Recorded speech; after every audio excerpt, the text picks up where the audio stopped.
What's good, everybody? This is Y and Z, a conversation between the generations. Generation Y, aka the millennials, which I represent, Jay Clark, that young whippersnapper over there, the Z, Xavier Lewis. Like, share, subscribe. We appreciate anybody who is stopping by. If this is your first time, welcome. As I said, this is simply just a conversation between two generations that are put at odds against one another a lot. So we see what happens in life, covers a lot of stuff: music, sports, entertainment, whatever it is. We talk about it. If there's something you'd like us to talk about, hit us up and we'll handle that. Before we jump into this explosive stuff for this week, my brother, how is life treating you? Man, life is good, man. Out here, getting to this money, man, getting to that money on, trying to, because everything in the world right now, every time you breathe, it costs $500. So, I'm just trying to, stay focused, keep my head on straight, keep priorities straight. It causes for a little sacrifice here and there, sacrificing certain things, but other than that, man, can't complain. Another day I'm alive. It is what it is. Yeah, facts. Life is garbage right now. That's all I'm saying. But Life like is what kind of garbage. garbage? Because have you ever gone into like a really, really nice neighborhood and their litter is nice? Um, yes, I have.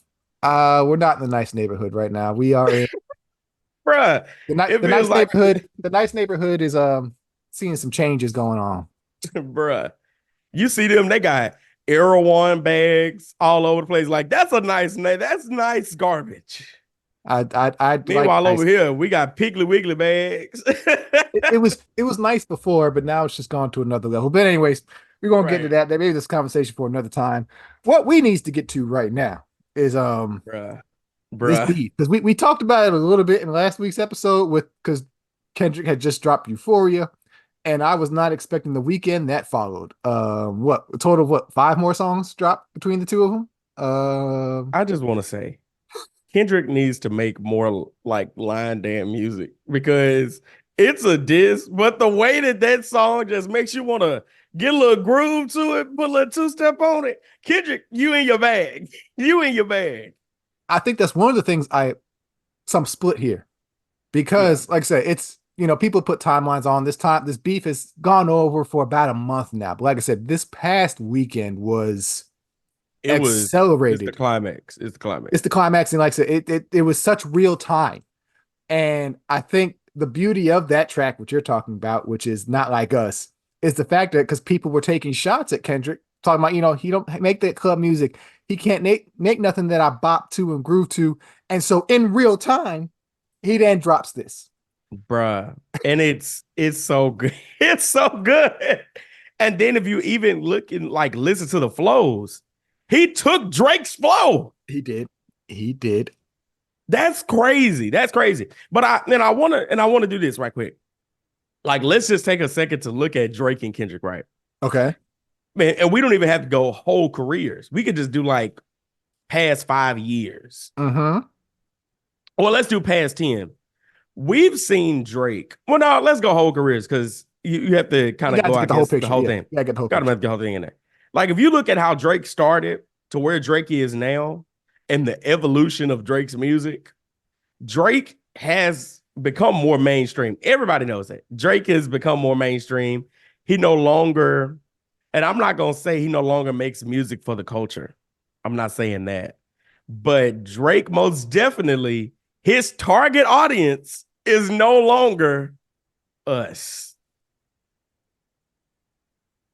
I think Kendrick, over his timing and the things that he's released, he's been very intentional about who his target audience is. He is not really swayed from That's said target audience. that's also been part of the interesting thing of this beef is because yes, they are two completely different artists. Even if you want to throw J. Cole in, to an extent, J. Cole leans closer to Kendrick than Drake. But Right, right. Drake and Kendrick are two completely different artists. And that target thing is interesting because essentially Kendrick called him out on that too. Like you not really for the culture. And so it's interesting. Let me ask you this. Just bluntly, I'm assuming based on what you've been saying so far, you have Kendrick as the winner, right? Because it seems to be over. It's been quiet. it needs to be over right now based off where things were at because you've seen the articles over this week. Somebody Right. shot at Drake's mansion. Somebody wrote on spray painted Yeah, his store, yeah. and we Some, don't want yeah, it to get it's to a crazy. Biggie Tupac type of thing. It's not that serious, even though it's gotten serious. So can you have Kendrick as the winner right now? Most Kind of. definitely. Okay. Most definitely. I'm curious. What is your relationship? And this is gonna sound wrong. But what's your relationship with Drake? I'm curious. Okay, so but I love Drake music, and I'm gonna tell you why I love Drake music though. And I was thinking about this morning, and I was like, okay, I know what I'm gonna say concerning Drake music.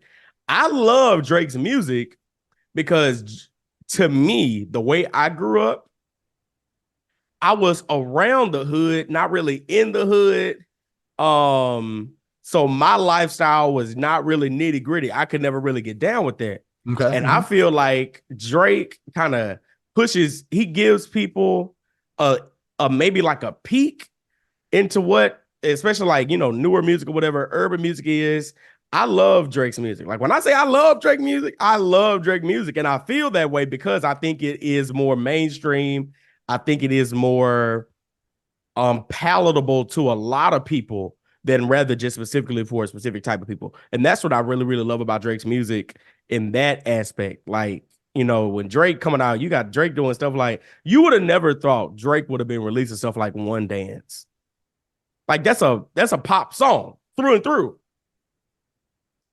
Like, pum, pum, baby, pum, pum, I like your style. Pum. I'm like, that's Drake. But that was Drake. that was also a popping sound at the time, and I think that's part of the problem is we don't really know. Oh, let me put it this way. So my relationship with Drake is I fuck with up and coming Drake, like mixtape Okay. Drake. Like to be honest, I past 2013 Drake don't do it for me because he got into this lane where it was like, okay, you're just mainstream, you're biting off everybody. Like I don't know who you are. You Right. know, Drake. it's you're taking this sonic from this person and this sonic from this. Like you can really hear a change in Drake's flow from '09 to where he's and where it's like, is that the same guy?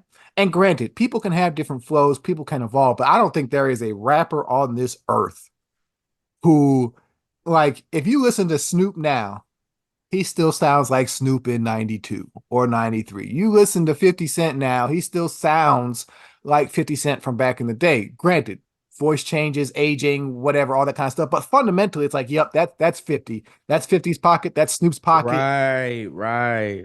Drake is kind of like Kanye, where Kanye has gone through this, like new Kanye don't sound like old Kanye. I'm not talking about production. I'm just talking about in what Yeah. he's Yeah. Yeah. delivering. Yeah. It's completely different. And Drake is on that same path, which makes sense because we understand apparently Drake really idolizes Kanye. So, And but it's yeah, not even. And I think what it is. I think Drake thoroughly does pride himself on being a chameleon of sorts. Because, like you just said, you made a really good point. That's what the pop and sound of that little era, that little time period, right?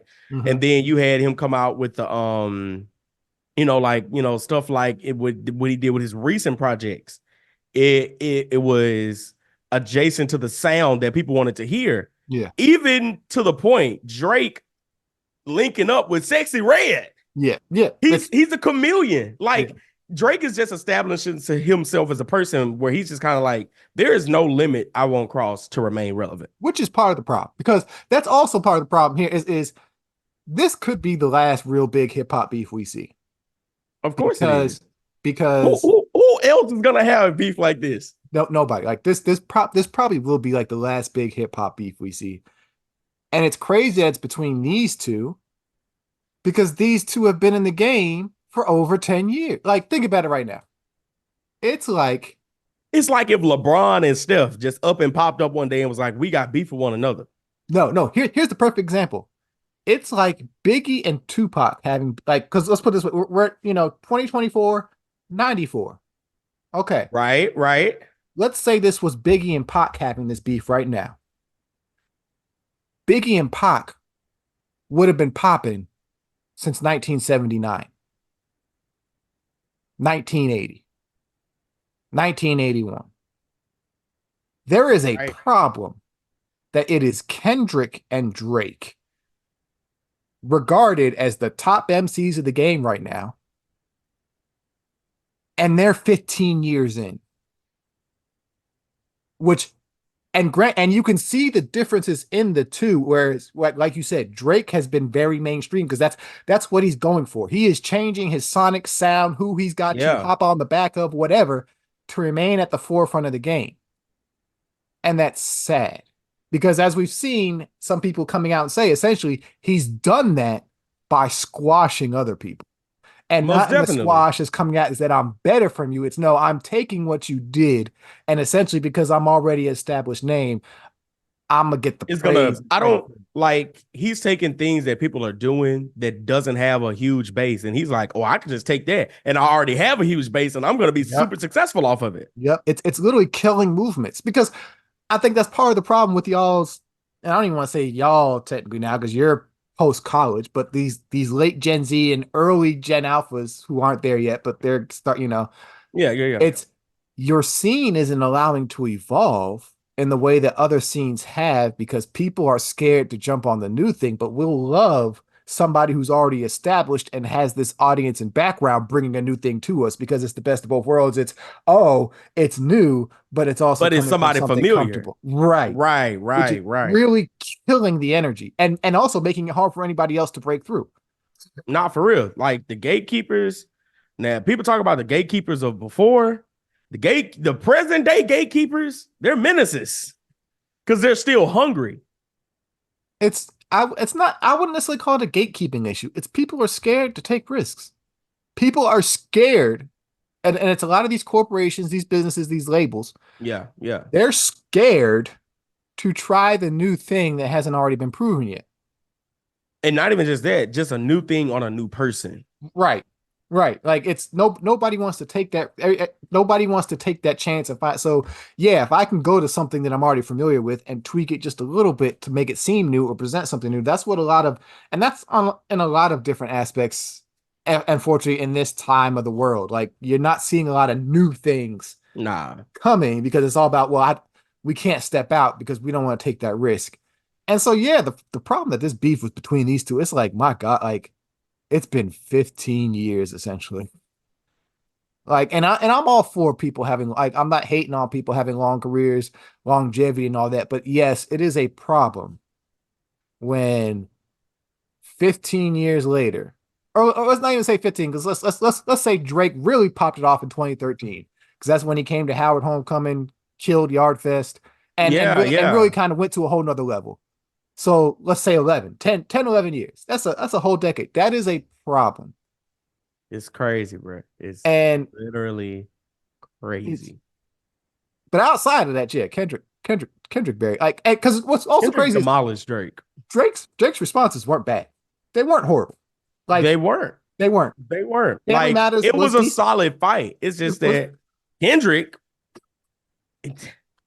it was one of them games where it's like if you're ever watching football or a basketball and you see the run happen where it's like it's just two heavyweights going back and I think that's what was really enjoyable. Was like okay, yeah, Drake, you responded great, but Kendrick came out and said, yeah, oh yeah, I got something for that. Here you go.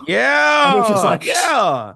It's like he had an answer for everything. which he told you he did in the which he told you he did in Euphoria, which is why low key I'm hoping that this thing is over now because it got dark. Everything that's It in got it is in it. it got dark over the weekend. Like the fact that this man literally came on his song and called you a pedophile, and didn't mince words, called you a pedophile to your face, essentially. None at all. No words. No words were sugar coated. It was just straight up flames. I was here for the That's all it energy, was. but yeah, it got dark, and it's just one thing was like, ooh, like I said, we don't want to go back to Biggie and Pac. We don't Nah. need that energy, and unfortunately, I think it's kind of teetering on that a little bit, especially with stands, because that's the other thing is stand both sides are trenched in. It's real interesting to see. Like, it's crazy that in 2024 that people would still want to react like that. I think whatever happened happened, and I think because we live in such a reality TV culture where people just want to see the beef. We don't really want you to fight, but we do want to see you fight. I think it speaks more to how much of a need it is for your generation To and experience your, stuff like this. well, no, not to experience it. I think on the stand side, your generation in pretty much any of its forms of content or whatever it may be, it has to be authentic or it becomes so crucial to your identity. Being a Drake fan is crucial, or a Kendrick fan, or Beyonce, all the hives. Right. And I said, it's not just music. This is shows, influencers, all that kind of stuff. It is so crucial. These things have become so built into your identity that, yeah, it's a battle cry. Essentially, we're seeing what happened with Trump and all that. It's the same thing everywhere else. That's why Trump could Bruh. exist like that. Bruh, I'm gonna tell you this. The craziest group of fans I've ever seen is the Barbs.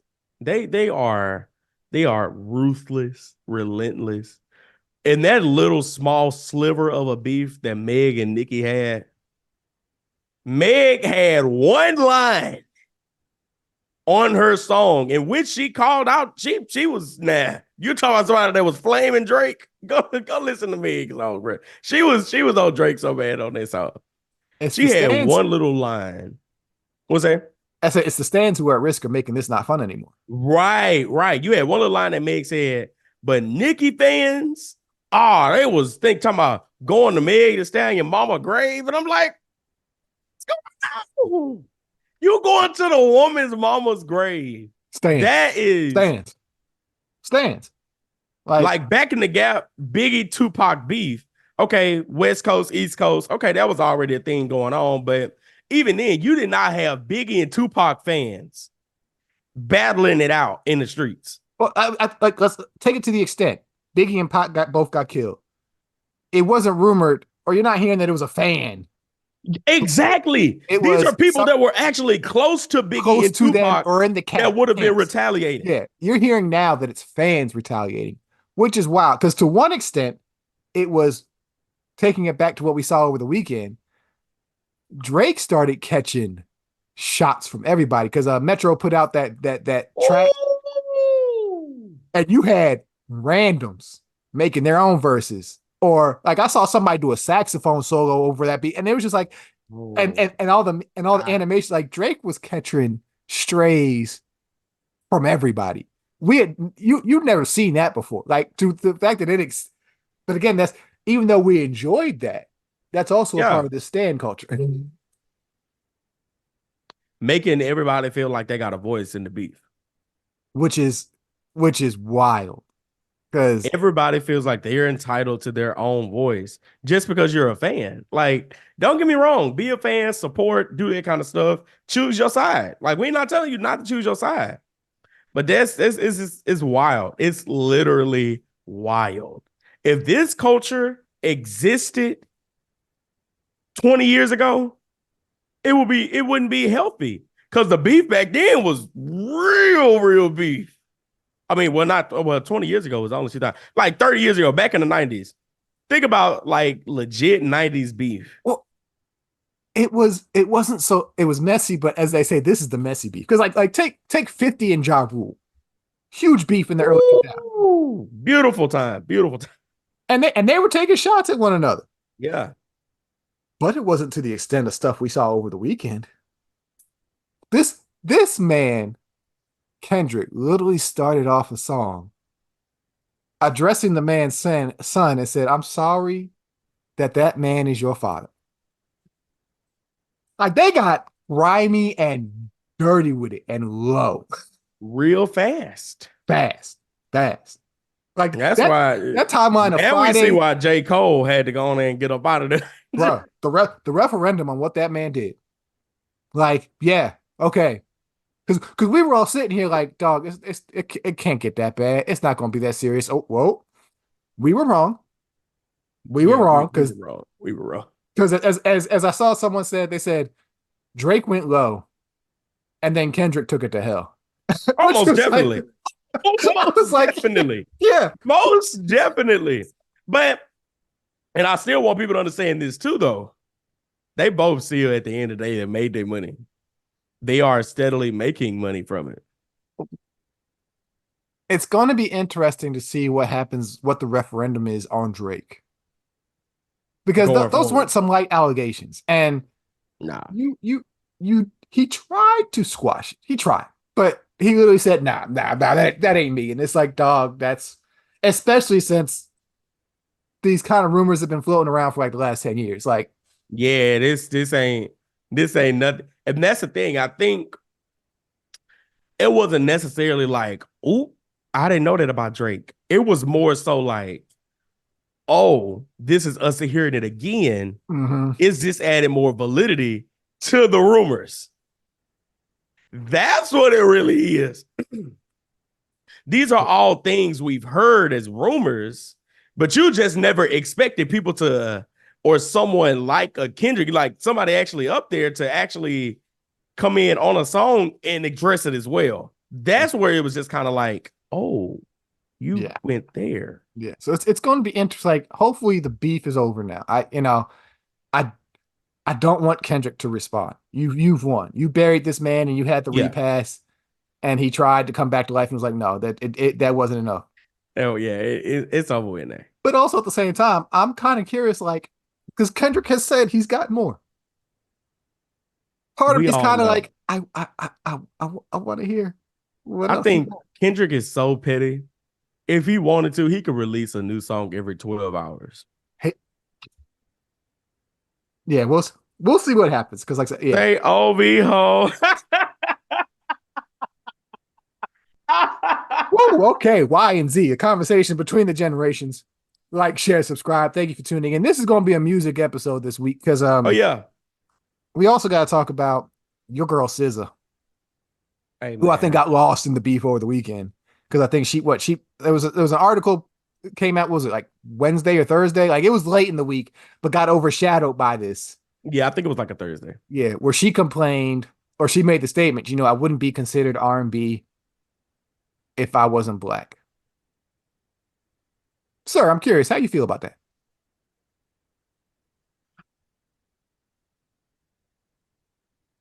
You know, I'm so confused. I am very, very confused. Because what did she mean by that? Like, what was her mindset with making that statement? You know what I'm saying? Like, you wouldn't be considered R&B if you weren't black. I mean, she not lying. What She would she not be lying. considered? If she wasn't black, Yeah, pop. I don't know though. No, okay, so she's not wrong in her statement because at the end of the day, or at the beginning of the day, yeah, R&B is political statement for saying black, Correct. and Correct. pop and R&B have always been at this struggle because they are the two worst defined genres in the history of music. They are poorly defined. If I was to ask you what blues is, you could identify blue. Or let me put it this way: R&B and pop are the only two genres that are That defined by the have singer. racist. No, no, not even to that extent. Yes, but taking the race out of it, R&B and pop are the only two genres defined by who's actually singing. Every other Interesting. genre is defined by the music itself. That's real. Blues is defined like there are musical aspects to blues which identify it, and like you've got a million different varieties of blues. Same thing in rock Right. and roll. Same thing in country. Same thing in jazz.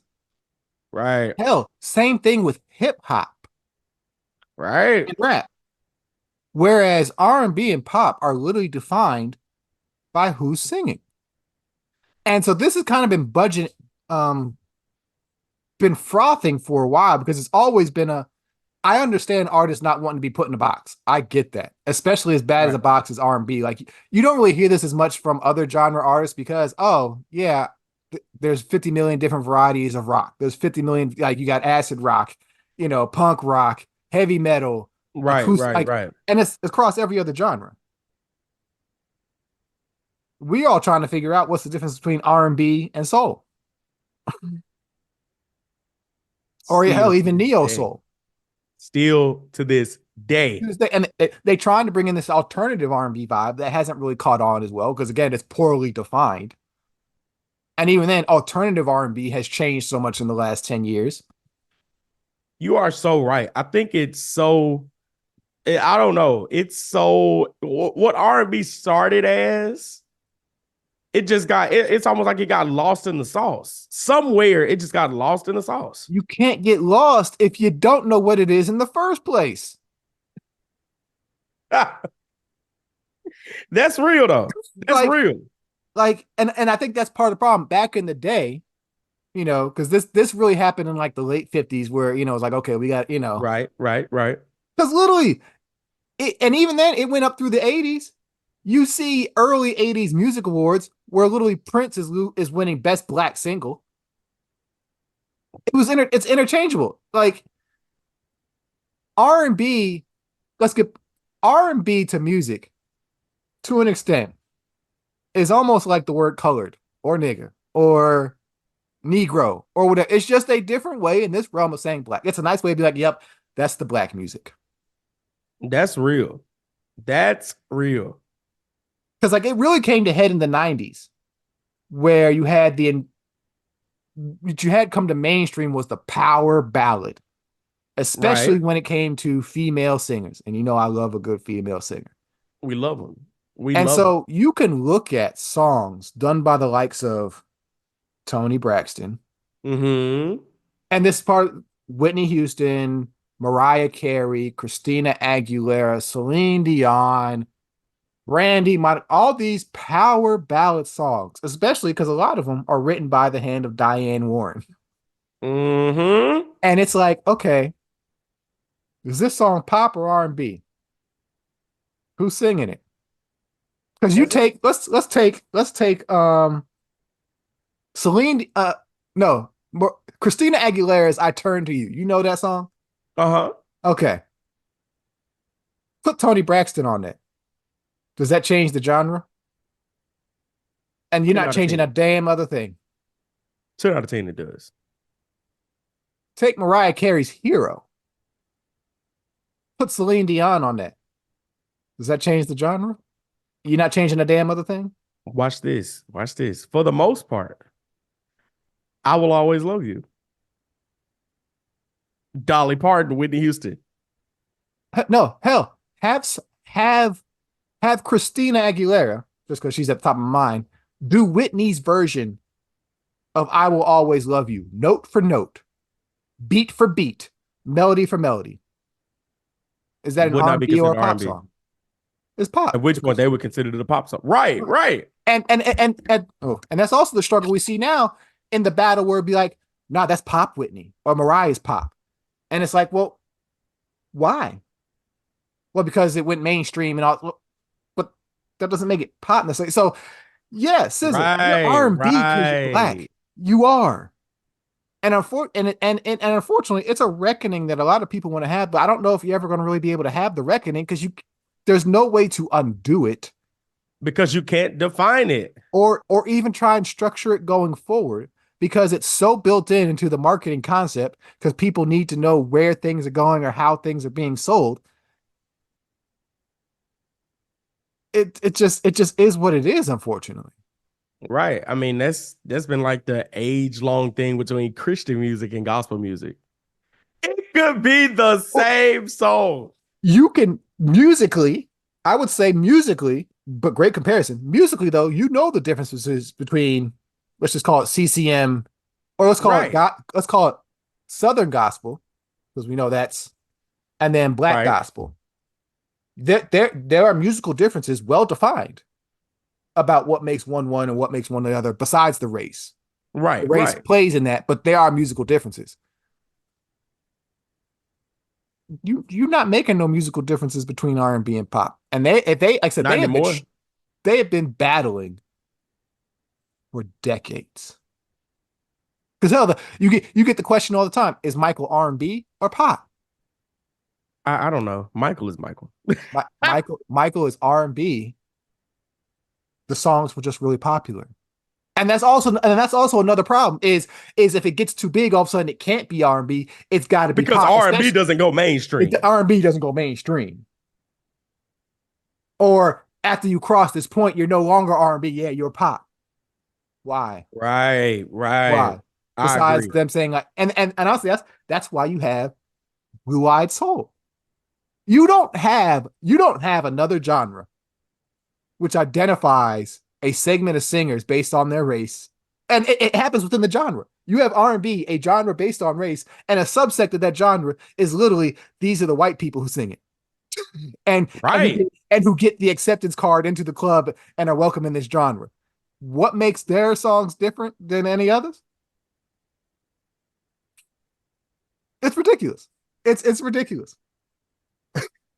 I don't know, man. Like we do, we've had this conversation before, but we do need genres. We do. We do need like some form of segmentation. But there's those two, particularly pop and R&B. It's like what makes one the other? The race of the singer, which is why SZA, yes, because you're black, She's you're R&B. R&B. And it's also why you have a bunch of what they call the black pop girlies who struggle because sonically it doesn't come off as R&B. It kind of comes off as popish, but they're never going to be considered pop because they're black. They would Right. have to break first as R&B before they ever would get into that space. So you got like Normani, Right. to an extent Chloe Bailey in that. You had Tinashe. Yeah. You have this crop of singers who low key didn't get the fair shot because they just doing their thing and it doesn't fit within the box that is R&B.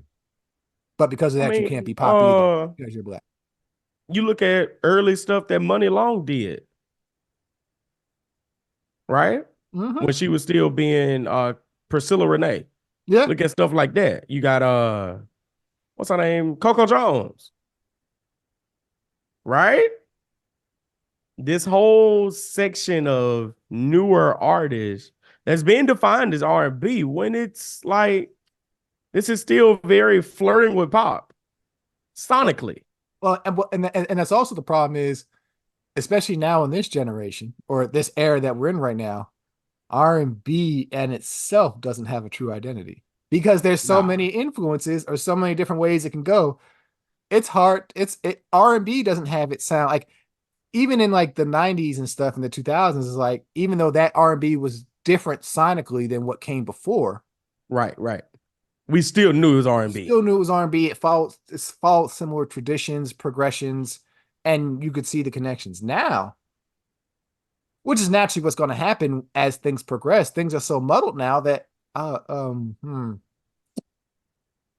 there's so many different influences, especially with things going global now. So you're getting Afro beats, Oh, you're yeah, getting yeah, yeah. reggaeton, you're getting Latino influences, you're getting all these different things that has muddied the water. And when the water gets muddied on something that wasn't really clear in the first place, it makes it that much harder.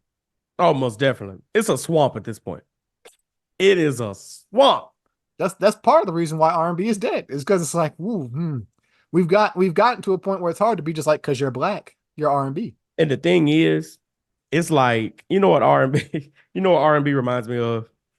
It's like when somebody goes missing and they've just been missing for so long, so you just pronounce them dead. We have not clearly defined and found what R&B is. So it's just kind of like the longer it goes without any definition, it's gonna die away. Especially in the inference where, and this is maybe we'll talk about this next week because it's the second time I'm going to say this. Hip hop is one of the worst things to ever happen to R&B. Primarily in this instance, I'll say because prior to hip hop, R&B was the black music. That This is it correct. worked. This is You're correct. black, you're R&B. Unless you were so definitively blues and jazz at that point, you're not getting many black rock and roll people. You're not getting Nah, many black country. They are there. But you're not. But primarily, yeah, if you were black, you're R&B. All of a sudden, R&B and hip hop. soul. All of a sudden, hip hop comes along. Ooh, and especially now in this era that we're seeing, where a lot of singers are low-key rapping anyway. Right, Further right. dilutes it. Further dilutes it. It's so yeah, now So that it's now no it's longer like, able to just be oh, the you black hip hop, thing. you R&B. Like one thing I hate when people say be like, yeah, hip hop and R&B. I hate it too. Ah, I ah. hate it too. I hate it Hip too. hop. What do you mean hip hop and R&B? And that's also part of the problem. It's they're black. It's just black. It's all in the same pot. It's all in the same pot. Nah, man. Nah. Whew. Yeah. Man, this has been a good episode. This has been a good episode. I talk Next. I talk Yeah. music all day. All day. All day. Man, Y and Z, conversation between the generations. Like, share, subscribe. Once again, thank you for tuning in. If you got a take, you got a comment, you got a thought, hey, share it with us. This share is a it with community us. thing. This is a community You want to thing. call one of us out? Call them old Millionites. Call them out. We'll put you on to something. That's what we do. Anyways, like, share, subscribe. Thank you for tuning in. J Clark 787 on all social medias. The real Xavier Lewis. Check him out. Check me out. Once again, we appreciate you for spending some Most time with us. definitely. Who knows where we'll go next week? You never know. But until then, be safe, be blessed out here, and peace out. Peace.